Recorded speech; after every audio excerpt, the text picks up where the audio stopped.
Ave María Purísima. Bueno, continuando con la cápsula de ayer, vamos a ver que tras la muerte de los reyes católicos, los dos primeros gobernantes de la Casa de Austria, Carlos I y Felipe II, dieron menor importancia a la política a favor de la Inmaculada. Durante sus respectivos reinados no se apoyó de la misma manera la misión de definir el privilegio sagrado. La causa principal era la guerra contra los protestantes, ya que la defensa de un asunto tan controvertido al seno de la misma Iglesia Católica, así como los pocos puntos de acuerdo entre los defensores y detractores, podría ser centro de ataque por parte de los reformistas. En cambio, en ese momento, cuando la tipología iconográfica de la Inmaculada tiene su primer gran modelo, la Toda Pulcra, tomando como fuente literaria del libro sagrado del Cantar de los Cantares, esta representación visual del misterio de la Inmaculada Concepción fue la primera que de manera casi perfecta logró expresar las múltiples sutilezas teológicas de la doctrina y fijar su primer modelo y seguir por los artistas. En la Nueva España, uno de los ejemplos más reconocidos de esta tipología, titulada Toda Pulcra, atribuida por Nelly Signagut al importante pintor novohispano Baltasar de Echave Orio. A finales del siglo XVI se realiza una combinación de la Virgen Apocalíptica y la Inmaculada, tanto que en ocasiones puede llegar a confundirse y ser una misma. Durante el reinado de Felipe III, en los años 1598 a 1621, se realizarán los primeros grandes esfuerzos oficiales por definir el misterio de la Inmaculada Concepción.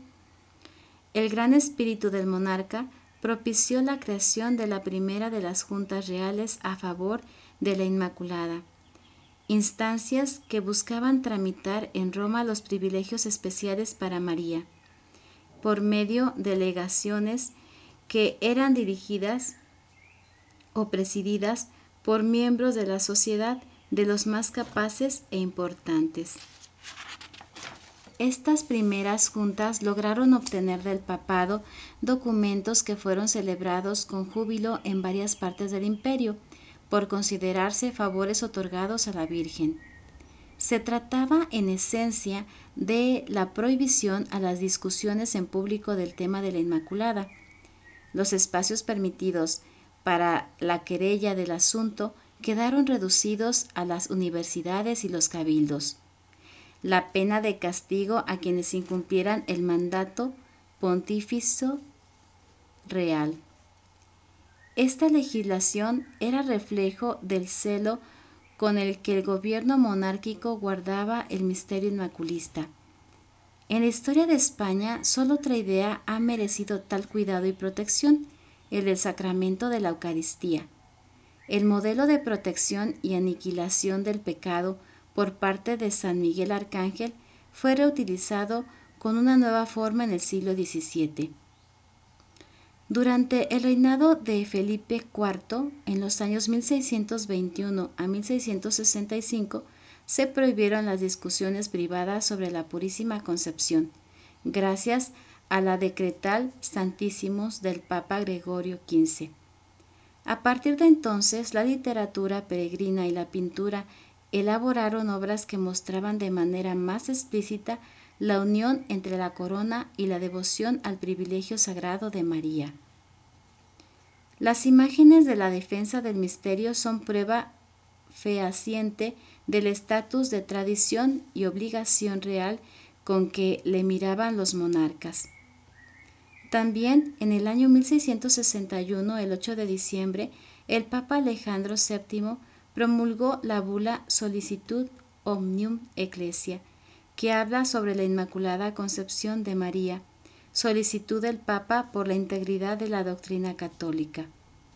Después de los grandes logros de la Casa de Austria, en cuanto a prerrogativas a favor de la Virgen María, vendría una época de estancamiento, no por falta de interés de la monarquía de Hispana, sino por la fuerte crisis en la que se vio sumergido el Imperio español, aunque paradójicamente esta etapa de recesión y pérdida de prestigio al exterior significó el mayor impulso y fomento a la devoción de la Virgen al interior.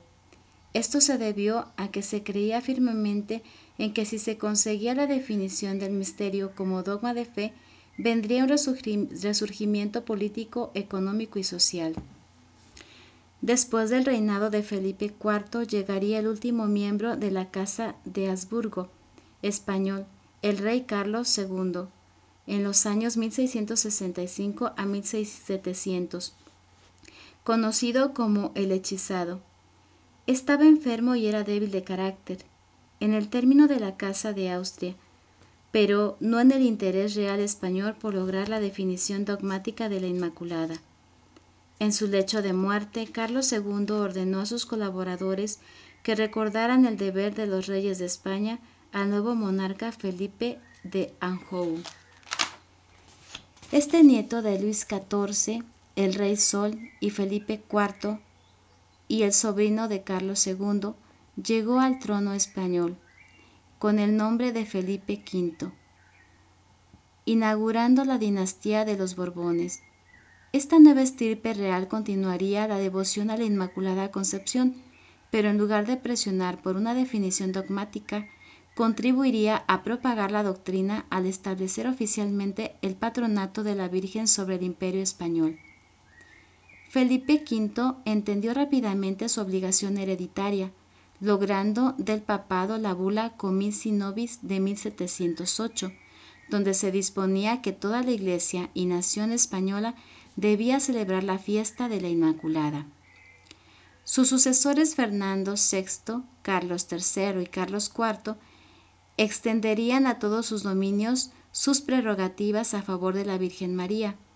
El principal de ellos fue declaración oficial de la Virgen Inmaculada como Santa Patrona de España y de todas sus posesiones, otorgada por Clemente XIII en 1760. No era casualidad que el patronato hubiera jurado bajo esta advocación, en quien todos los monarcas habían afinado sus esperanzas a favor. En la Ciudad de México, el padre franciscano Pedro Francisco de Oronzono publicó en 1762 el sermón panegírico María Inmaculada del Imperio Español, exaltando el compromiso suscrito por los poderes espiritual y temporal. El patronato, como figura jurídica firmada por dos voluntades, producía una obligación civil que permitía vivir con seguridad, certidumbre y plenitud. El término patrocinio no significa otra cosa que socorro, protección, tutela, auxilio, defensa, favor, amparo.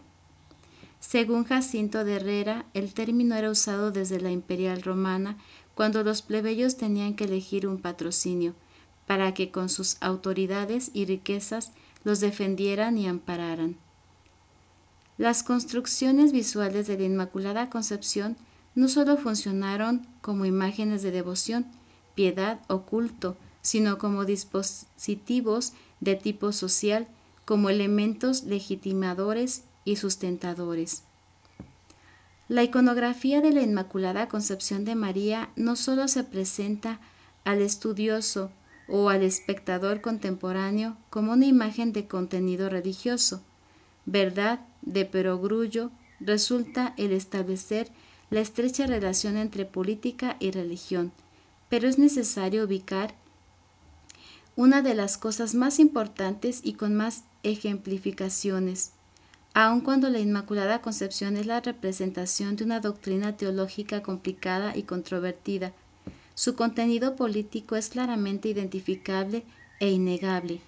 A la par de la devoción de las formas, corrieron los esfuerzos reales por definir el misterio de la Inmaculada como un dogma de fe católico, y estos usos y objetivos se hicieron presentes en la construcción de imágenes, que además de ilustrar las metas a conseguir, también funcionaron como elementos didácticos y propagandísticos de los gobiernos peninsular y americano. Bueno, aquí vamos conociendo cómo este misterio va entrando tanto en los corazones del pueblo de Dios, de los mismos reyes que buscan definir el dogma, lo van poniendo hasta en estandartes cuando van a la guerra, ¿verdad? Encomendándose a la protección de María, se van haciendo imágenes para tenerlas en su casa y tener devoción a nuestra Madre del Cielo. Y poco a poco, si se dan cuenta, va entrando en la vida de cada persona, ¿verdad? La presencia de nuestra Madre Santísima y buscando sobre todo que sea reconocido este misterio. Va a ir entrando poco a poco en nuestras vidas, poco a poco en los lugares donde se va desempeñando cada persona, los reyes, sus ejércitos, sus ciudades, las casas, las iglesias, las fiestas, obteniendo del Papa documentos y breves para defender, para celebrar este misterio. Y pues bueno, vamos a ir viendo poco a poco las maravillas, ¿verdad? Que van tocando el corazón de cada católico y cómo van surgiendo en toda la historia, ¿verdad? Milagros, dificultades, alegrías, separa un poco el trabajo que se va haciendo, pero al final se va a obtener el dogma después tan deseado desde hace muchos siglos, ¿verdad? Y las personas que no pudieron ver la aprobación de este dogma desde el cielo estarían contentas cuando se escuchaba del Papa, ¿verdad? El proclamar como dogma a la Inmaculada, el misterio de la Inmaculada Concepción. Bueno, seguimos mañana y Dios te bendiga.